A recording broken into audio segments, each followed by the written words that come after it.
Data ఆధారిత పాలన అత్యంత కీలకమైన అంశంగా మారిందని ఏపీ సీఎం చంద్రబాబు అన్నారు. సచివాలయంలో ఆయన డేటా డ్రివెన్ గవర్నెన్స్పై సమీక్షించారు. రియల్ టైం గవర్నెన్స్తో పౌరుల డేటా పొందుపరిచామని చెప్పారు.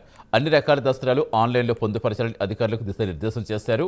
2017 విజన్ డాక్యుమెంట్ లక్ష్యాల మేరకు అందరూ పనిచేయాలని తెలిపారు. టాస్క్ ఫోర్స్ ఏర్పాటు చేసి విజన్ ప్లాన్ అమలు చేస్తామని, ప్రతి నియోజకవర్గానికి ఒక సీనియర్ అధికారి నేతృత్వంలో టాస్క్ ఫోర్స్ పనిచేస్తుందని చెప్పారు. సెక్రటరియట్ దగ్గర నుంచి లాస్ట్ మైల్లో ఉండే గ్రామ సచివాలయం వరకు ఇప్పుడు దాని పేరు కూడా మనం మార్చుకుంటున్నాం. ఎందుకంటే విజన్ యూనిట్ కింద వాళ్ళందరూ కూడా ట్రాన్స్ఫార్మ్ చేయాల్సిన అవసరం ఉంది.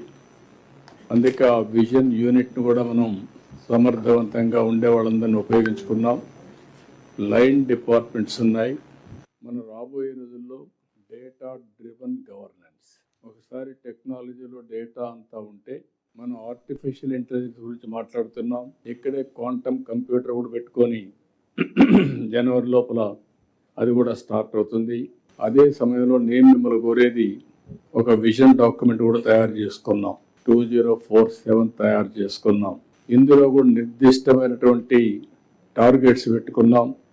ఆ టార్గెట్స్ కూడా ఇయర్ వైజ్ ఏ విధంగా ఉండాలి, అదే సమయంలో దాన్ని బైఫర్కేషన్ కూడా బ్యాక్వర్డ్ ఇంటిగ్రేషన్ చేసి క్వార్టర్లీ ఎట్టుండాలి, మంత్లీ ఎట్టుండాలి, ఇవి కూడా ఒక నిర్దిష్టమైన టార్గెట్స్ పెట్టుకొని ఇవన్నిటిని కూడా ఎకో సిస్టమ్ కరెక్ట్గా ఉంటేనే మనం అనుకున్న టార్గెట్స్ మనం అచీవ్ చేస్తాం. అప్పుడే సస్టైనబిలిటీ ఉంటుంది. దానికోసం నేను ఎక్కడికక్కడ ఒక్కొక్క కాన్స్టిట్యున్సీకి ఒక సీనియర్ ఆఫీసర్ని పెట్టి అసెంబ్లీ వారిగా విజన్ని రియలైజ్ చేయడం కోసం ఒక టాస్క్ ఫోర్స్ క్రియేట్ చేశాం. వాళ్ళు కూడా లైన్ దగ్గర రమ్మని చెప్పడం జరిగింది. ఆ విధంగా జిల్లా కాన్స్టిట్యున్సీ స్పెషల్ ఆఫీసర్ కూడా ఈ లైన్లో ఉన్నారు. ఇక్కడుండే అడ్మినిస్ట్రేషన్ అంతా కూడా ఒక పక్క ministers, secretaries, head of the departments ఉన్నాం. మనందరం కూడా గుర్తుపెట్టుకోవాల్సింది ఒకే విజన్, ఒకే డైరెక్షన్. అందరం కూడా సింక్ అయ్యి ఏ విధంగా పనిచేయగలుగుతాం, సమర్థవంతంగా పనిచేయాల్సిన అవసరం ఉంది.